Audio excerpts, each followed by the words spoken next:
This is Gareth Southgate, and this is the Three Lions podcast.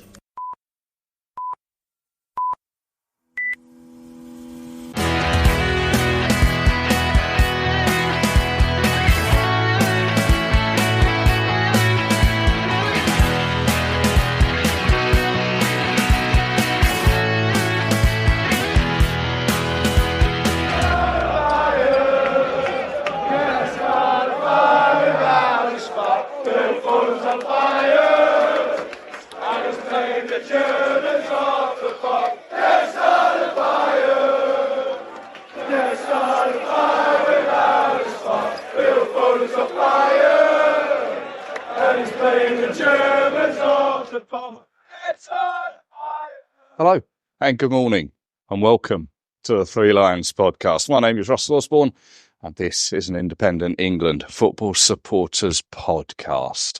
Here we go again. Back we go. Once again to Germany.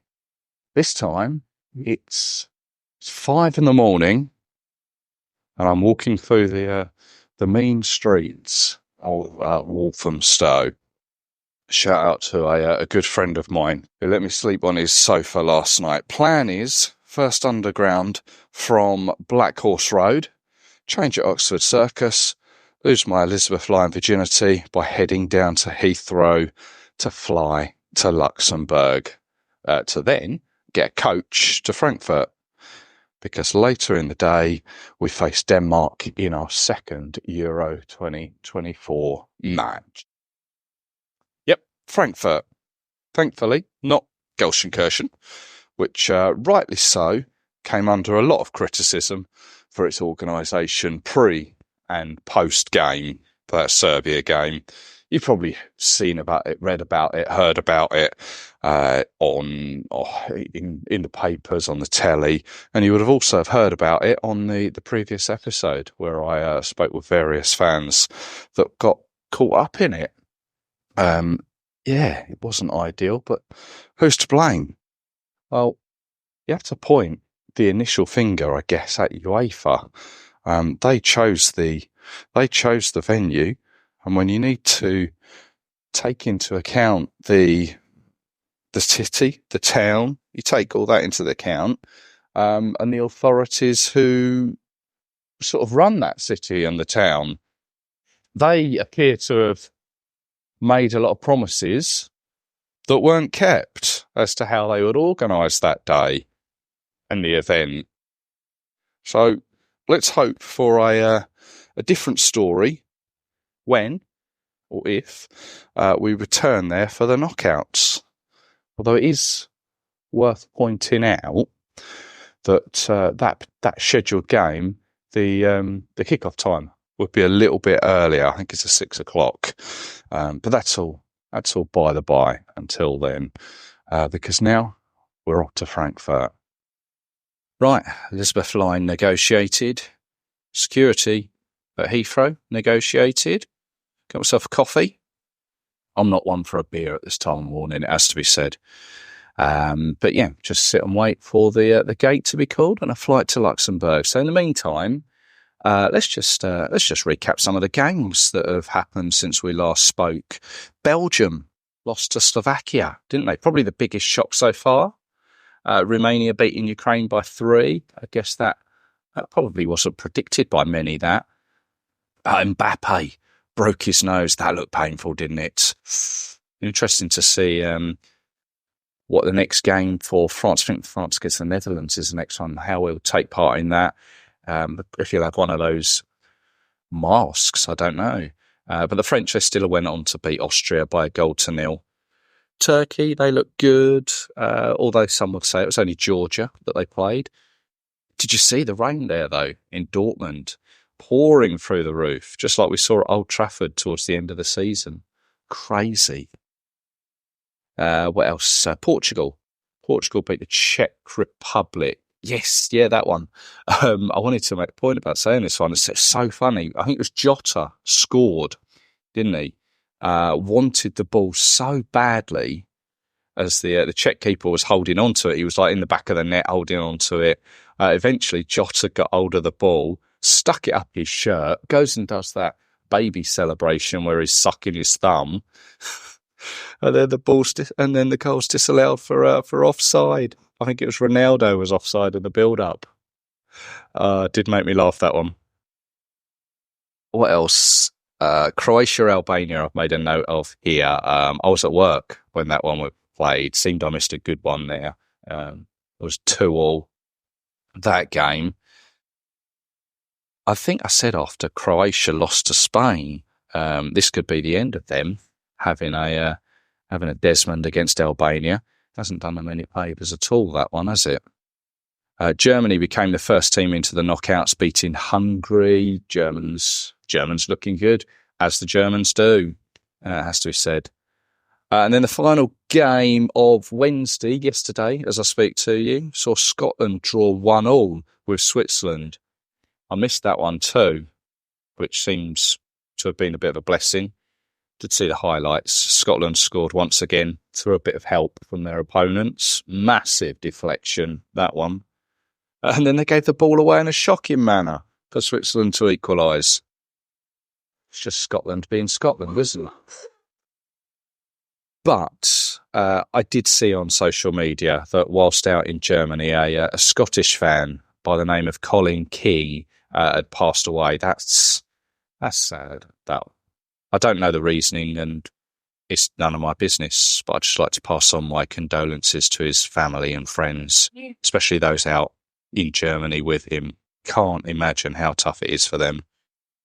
I mean, regardless of nationality, we're all here to watch the football, aren't we? Follow our country, have an enjoyable time, and come home safely to family and friends. Hello, everybody, and a very warm welcome to Luxembourg. Lucky time here is 11:15 in the morning. Please remain seated with your seatbelt securely fastened until the fasten seatbelt signs have been switched off. And here we are. Find ourselves in Frankfurt. Thank you very much to Paul Dennis, who's organised the coach from Luxembourg to Frankfurt. You may remember I mentioned Paul. He sorted that coach that I took from that took up to Newcastle. So yeah, put my faith in him again, as many others have done. And he's got us to Frankfurt. Nice one. And to be honest, I got myself in fairly quickly into the sort of the perimeter of the ground. The app worked soundly. Fine. No problems whatsoever. Of course, on the coach, you get a chance to, get a chance to chat with a few people. You get a chance to look on your phone, just kill some time before you get to a service station to have a beer or two. It's reading on I think it's the BBC website. It's interesting to read about Serbia, who have apparently threatened to withdraw from the tournament.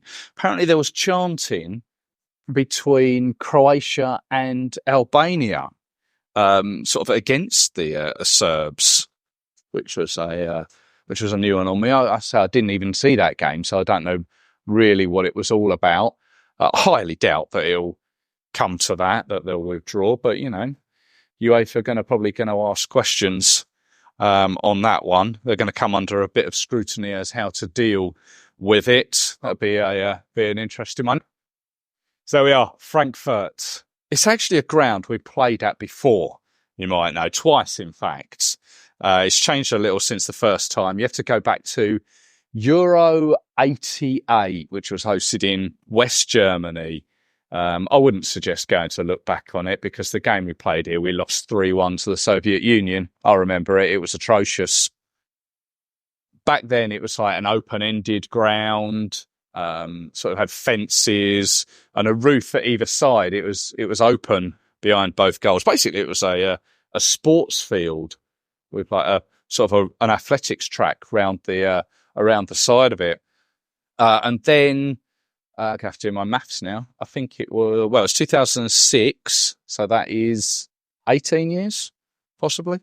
We returned in the World Cup. We faced Paraguay in the opening game, which we won 1-0 thanks to an own goal, which came about following a David Beckham free kick. And here we are now. I'm sitting outside it loads of people milling around, lots of England fans. There's loads of Danes. As we came in on the coach, loads of Danish around. And actually, on the coach, we came down these sort of forest roads, like enclosed, like trees and forest either side. It appears it's within a forest.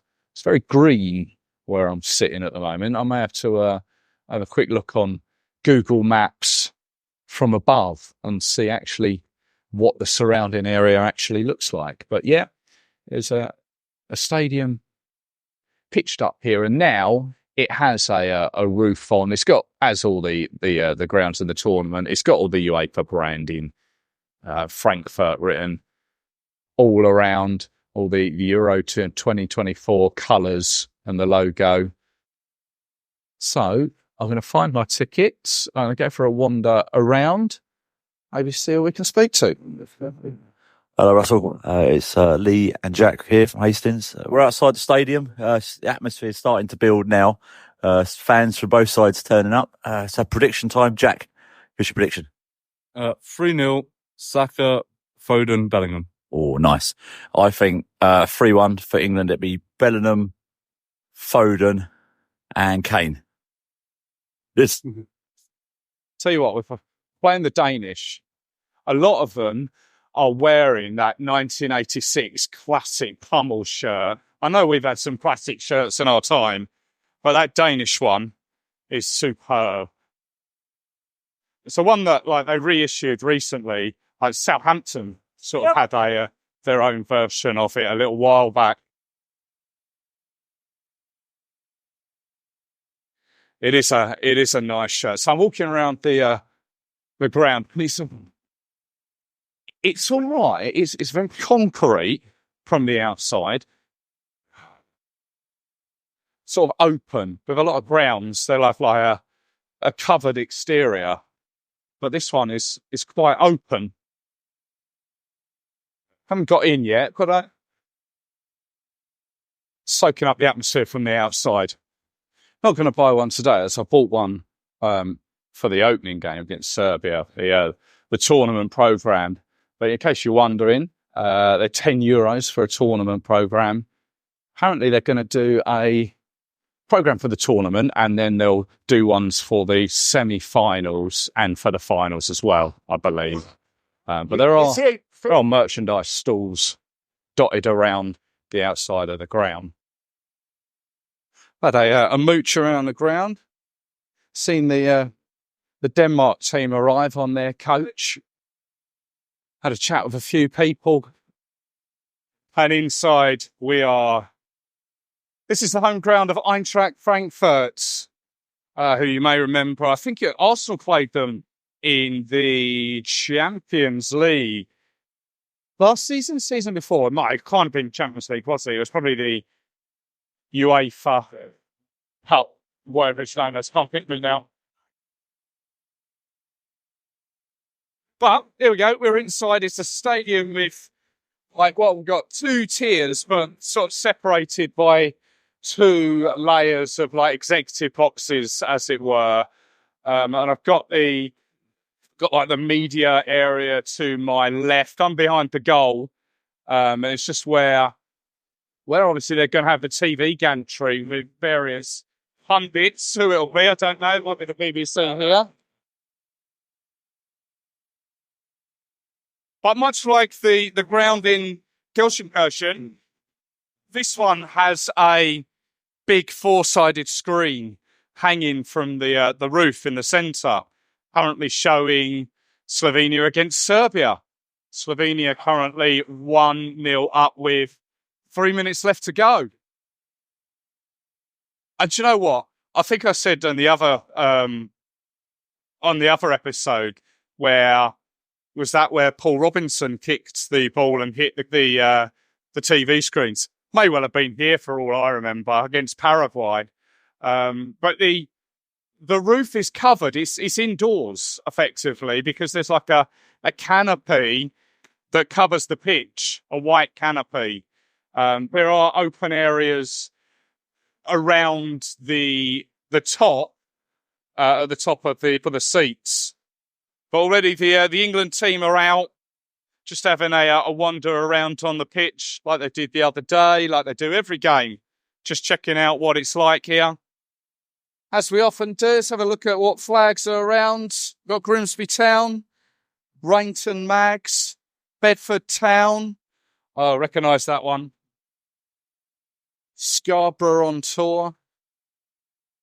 Stockport County over there, Crystal Palace, Chelsea one, Rushden. So Wigan Athletic one over there. Mez and Jimbo. Down the front, there's Sutton United, Nottingham Forest one, Redditch Blues on the side. Pretty much all the way along the side, opposite the dugouts, are just England flags. And then at the other end of the ground, it's already starting to fill up with Danish fans, all decked out in their red shirts. Wondering how this game's going to go, because obviously Denmark drew that first game. They're going to want more than just 1 point. It's going to be tough. We obviously we can get away with a draw in this game and then beat Slovenia on the last day, go through with 7 points. But Denmark, they need the points, really. So I'm expecting a tough game today. Be interesting to see how it goes. So the Slovenia-Serbia game has just finished. Big cheer as Serbia equalised in the last minute. So that's finished 1-1, which makes that slightly interesting now. Another thing, shout out to Gary from Channel England over on YouTube. He's just messaged me to say that the starting 11 is exactly the same as that started against Serbia, which is quite interesting. Bit brave. So it'd be interesting to see who ups their game. We see Phil Foden maybe didn't have the best game the other day. Trent Alexander-Arnold as well didn't have the best of games. So if he's starting again, strange decision. Maybe he's just persisting with them for the extra game. We will have to wait and see. We are 35 minutes before kickoff. It's probably 70% full already. Both teams are out on the pitch. The Danish end is ram-packed. It's just a sea of red. Looks quite impressive. Likewise, I imagine if you were to look back on the England end, it's probably a sea of white and red.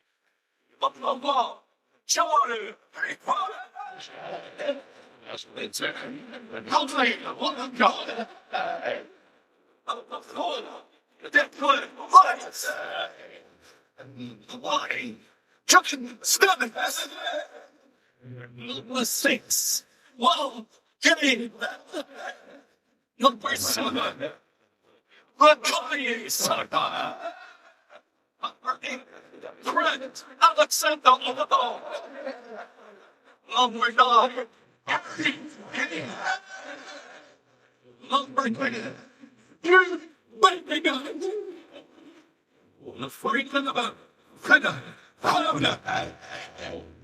Number 12. Kieran Trippier. Left goal, Gareth Southgate. The Danish team just being announced just got me thinking. This is probably the third time I've seen England face Denmark in a tournament competition. 2002, I saw us beat Denmark in the World Cup. I was there then. And then, of course, in the semi-final in their last Euros, when we beat them 2-1. Will it be can we get a third result against these guys?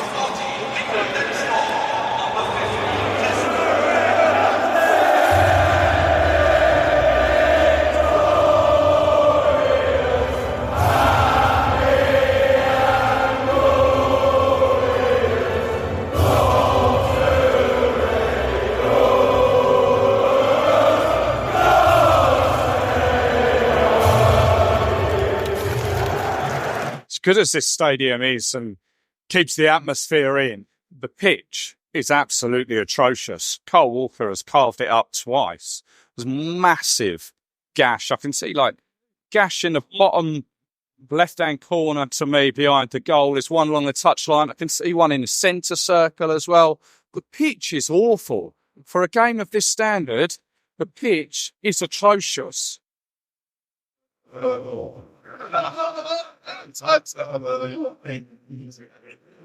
Get in, Harry Kane! Cole Walker capitalised on a mistake. Ball goes across the box. Harry Kane turns it in 1-0. What are we, 20 minutes in?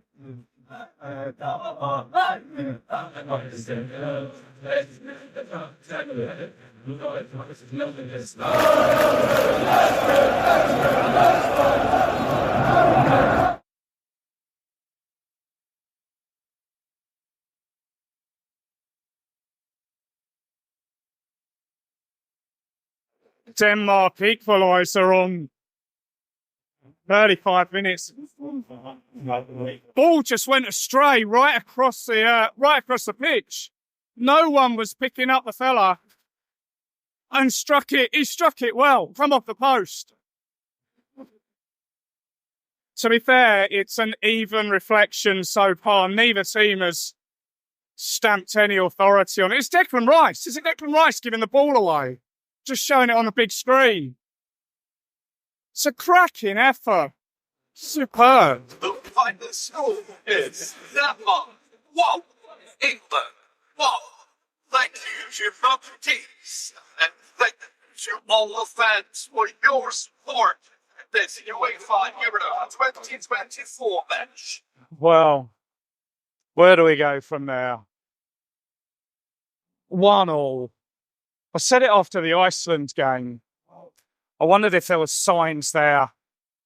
Those previous games against Belgium, Brazil, I know we beat Bosnia, lost to Iceland. Serbia wasn't a good performance. This hasn't been a good performance. Denmark are coming away from this probably the happier. Yeah, we got 4 points, but the performance just wasn't there. Not at all. Gareth's applauding us behind the goal, but no one is really applauding it back. Second half, Phil Foden hit the post. Looked like a bit of a scuffed shot. He hit the post. Denmark had a couple of opportunities. To be fair, they should have scored from one. Skied it over the bar. Come on! We made changes for the positive. Eze came on, Watkins came on, Bowen came on, Harry Kane came off. Almost had a bit of a Graham Taylor taking Gary Lineker off. I know it's not the same situation whatsoever, but like taking your captain off. Graham Taylor done that back in 92. There was no urgency whatsoever. Stray passes given away. Then there came a point at about, 10, 15 minutes to go.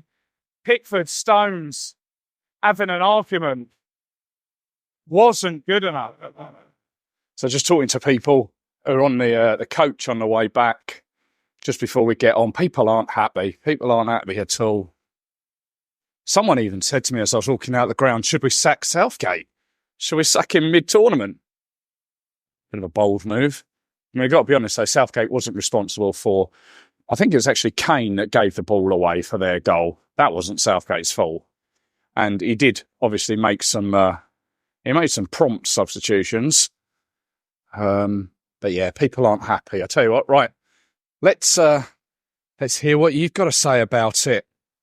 Hi, Russell. Patrick here.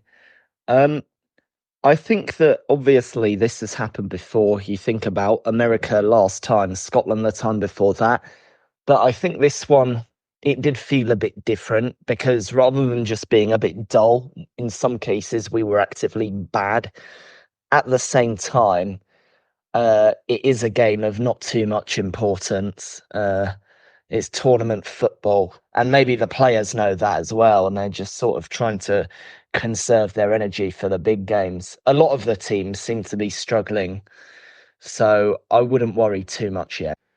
So for me, I don't think that we're aggressive enough, especially out of possession.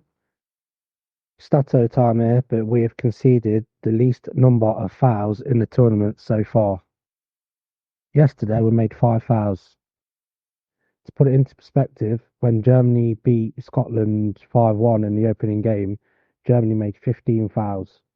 We're not aggressive enough. We're not getting to the first ball, second balls. It's not fluid enough. We need to be more aggressive, more nasty, get in the faces. Like, we talk about like going to press the opposition, and we're not doing it. Serbia pressed as well, Denmark pressed as well, and when we come up against a better nation, we will be in trouble. We need to pull a finger out. Scouse here. I was on a Paul Dennis coach yesterday. Well organised. The game itself, I thought, was piss poor, even worse than the Iceland game. But the main thing is, we're still in it. 4 points in 2 games, probably the best we've done for a while. And on to the third game. Come on, England. Hello, Russell. Great show as ever. I just got a question for you. Are the bookies like Sunak and Starmer just telling us fibs? England joint favourites. Don't make me laugh. Got the worst back four since 82. We actually miss Maguire. Makeshift defender in midfield. Rice is overcooked. And the rest just want to play number 10. Well, lucky we're just in the easiest group. I think 8 p.m. Tuesday will be as good as it gets. We may get a win then, but that's going to be it. In the next round in the knockouts, we may huff and puff, get a draw, maybe go to penalties. But that'll be it. I think another tournament done. Maybe better off following Scotland. Morning, Russell. Stuart Franklin here from Stoke. Yeah, England were not at their best at all yesterday. I think a worrying sign is players are looking at each other and blaming one another. This is something that we've not seen under Southgate previously. Just hope we can turn it around and perform better in the third game to gain confidence for the knockouts, but I worry it's not coming home. Take care. Bye. Hello, Russell. It's Lee and Jack here from Hastings. So just heading back after seeing the game.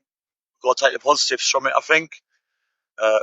4 points, top of the group, and we're in pole position to top the group and go through to the last 16.